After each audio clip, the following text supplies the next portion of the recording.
होली 2024 का उत्सव नजदीक है और इस अवसर पर हम इस पारंपरिक हिंदू उत्सव का महत्व, इतिहास और चंद्र ग्रहण की जानकारी साझा करेंगे। इस वीडियो में हम होली के उत्सव के पीछे की कहानी को समझेंगे, उसका आयोजन क्यों किया जाता है। हम यहाँ चंद्र ग्रहण के बारे में संपूर्ण जानकारी, इसके समय, स्थान और इसके राशियों पर प्रभाव के बारे में भी चर्चा करेंगे। हिंदू पंचांग के अनुसार वर्ष के अंतिम माह फाल्गुन की पूर्णिमा को होली का त्योहार मनाया जाता है। यह हिंदू धर्म के सबसे प्राचीन उत्सवों में से प्रमुख उत्सव है। इस पर्व का महत्व धर्म पुराणों में भी मिलता है, इसलिए इसे वैदिक पर्व भी कहते हैं। इस बार होलिका दहन 24 मार्च रविवार को किया जाएगा तथा धुरेड़ी 25 मार्च सोमवार को खेली जाएगी। इस पर्व में होलिका नामक अन्न, जिसका संस्कृत भाषा में अर्थ है खेत का आधा कच्चा आधा पक्का अन्न या भुना हुआ अन्न, से हवन कर प्रसाद लेने की परंपरा थी। इसीलिए इसका नाम होलिकोत्सव हुआ। श्रीमद्भागवत में भी नई फसल का एक भाग देवताओं को चढ़ाने का महत्व बताया गया है। फाल्गुन माह में आने के कारण इसे फाल्गुनोत्सव भी कहा जाता है। पुराणों में भी इस पर्व की परंपरा आरंभ होने की कथाएं हैं, जिनमें होलिका दहन की कथा सबसे लोकप्रिय है। आज भी इस कथा को बुराई पर अच्छाई की जीत के रूप में याद करते हैं। प्राकृतिक दृष्टि से यह दिन मौसम में बदलाव का होता है। इस दिन से बसंत ऋतु की शुरुआत होती है, जिसे प्रेम और नवचेतना की ऋतु माना गया है। होली त्योहार का आरंभ प्रमुख रूप से होलिका दहन से शुरू होता है। अगले दिन अर्थात चैत्र माह कृष्ण पक्ष की प्रतिपदा को धुरेड़ी मनाई जाती है। भारत के कई भागों में होली उत्सव का यह सिलसिला चैत्र कृष्ण पंचमी को रंग पंचमी तक चलता है। भारतीय समाज में होली एकता का पर्व है, जिसमें सभी नर नारी, बच्चे, बुजुर्ग जाति और वर्ण के भेद को भुलाकर इस पर्व को बड़े उत्साह और उल्लास से मनाते हैं।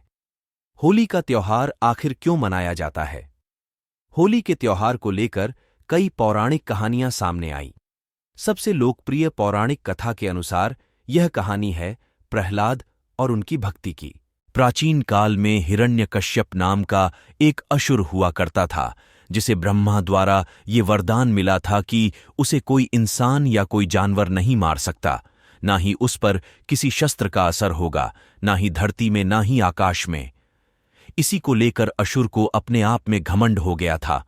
वह अपने आप को ही भगवान समझने लगा था, जिसके चलते वह अपने राज्य की प्रजा के साथ अत्याचार करने लगा। बताया जाता है कि हिरण्यकश्यप ने अपनी प्रजा से भगवान विष्णु की पूजा करने से भी मना कर दिया था, क्योंकि हिरण्यकश्यप अपने छोटे भाई हिरण्याक्ष, जिसे भगवान विष्णु ने मार दिया था, उसका बदला लेना चाहता था। हिरण्यकश्यप का एक पुत्र था जिसका नाम प्रहलाद था, लेकिन प्रहलाद अपने पिता की बात को नकारते हुए भगवान विष्णु की पूजा करता था। हिरण्यकश्यप का प्रजा में इतना खौफ हो गया था कि लोग उसे ही भगवान मानने लगे थे, लेकिन प्रहलाद ने अपने पिता को कभी भगवान नहीं माना। प्रहलाद की यह बात हिरण्यकश्यप को मंजूर नहीं थी। हिरण्यकश्यप ने प्रहलाद को कई बार समझाने का प्रयास किया, लेकिन प्रहलाद ने अपने पिता की एक नहीं सुनी। इसी को लेकर हिरण्यकश्यप ने अपने पुत्र प्रहलाद को मृत्यु दंड देने का फैसला किया। प्रहलाद को मारने के लिए हिरण्यकश्यप ने अपनी बहन होलिका से सहायता मांगी। होलिका को भी भगवान शिव द्वारा एक वरदान प्राप्त था, जिसमें उसे एक वस्त्र मिला था। जब तक होलिका के तन पर वो वस्त्र रहेगा, तब तक होलिका को कोई भी जला नहीं सकता। हिरण्यकश्यप ने होलिका को आदेश दिया कि वह प्रहलाद को अपने गोद में लेकर आग में बैठ जाए। आग में होलिका जल नहीं सकती, क्योंकि उसे वरदान मिला है, लेकिन उसका पुत्र उस आग में जलकर भस्म हो जाएगा, जिससे सबको ये सबक मिलेगा कि अगर उसकी बात किसी ने मानने से इनकार किया तो उसका भी अंजाम उसके पुत्र जैसा होगा। जब होलिका भक्त प्रहलाद को लेकर आग में बैठी, तब वो भगवान विष्णु का जाप कर रहे थे। उसी समय ऐसा तूफान आया कि होलिका के शरीर से लिपटा वस्त्र उड़ गया और होलिका आग में भस्म हो गई, और वहीं दूसरी ओर भक्त प्रहलाद को अग्निदेव ने छुआ तक नहीं। तभी से हिंदू धर्म के लोग इस दिन को बुराई पर अच्छाई की जीत के रूप में देखते हैं। होली से ठीक एक दिन पहले होलिका दहन होता है, जिसमें लकड़ी, घास और गाय का गोबर से बने ढेर में इंसान अपने आप की बुराई भी इसके चारों ओर घूमकर आग में जलाता है और अगले दिन से नई शुरुआत करने का वचन लेता है। होली का त्योहार अपनी सांस्कृतिक और पारंपरिक मान्यताओं की वजह से बहुत प्राचीन समय से मनाया जा रहा है। होली के इस अनुष्ठान पर लोग सड़कों, पार्कों, सामुदायिक केंद्र और मंदिरों के आसपास के क्षेत्रों में होलिका दहन की रस्म के लिए लकड़ी और अन्य ज्वलनशील सामग्री के ढेर बनाने शुरू कर देते हैं।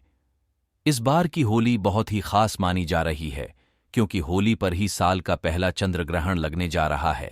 ज्योतिष के मुताबिक चंद्र ग्रहण 25 मार्च को सुबह 10:30 से शुरू होगा, जो दोपहर 3:02 तक रहेगा। हालांकि भारत में यह चंद्र ग्रहण दिखाई नहीं देगा, लेकिन जब भी इस प्रकार की कोई खगोलीय घटना होती है तो उसका प्रभाव सारे ब्रह्मांड पर पड़ता है।